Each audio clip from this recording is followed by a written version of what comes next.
હા મગના પાછળ પાછળ લઈ જાઉં કે તારા આગળ રાખ? તો એને ક્યાં જવા ના દેજે નકા પછી વિડીયો ગરબડ થઈ જશે.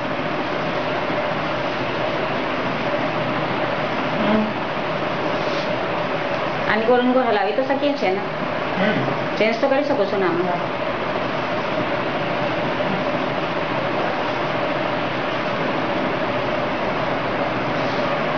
બટકું ભરી જશે.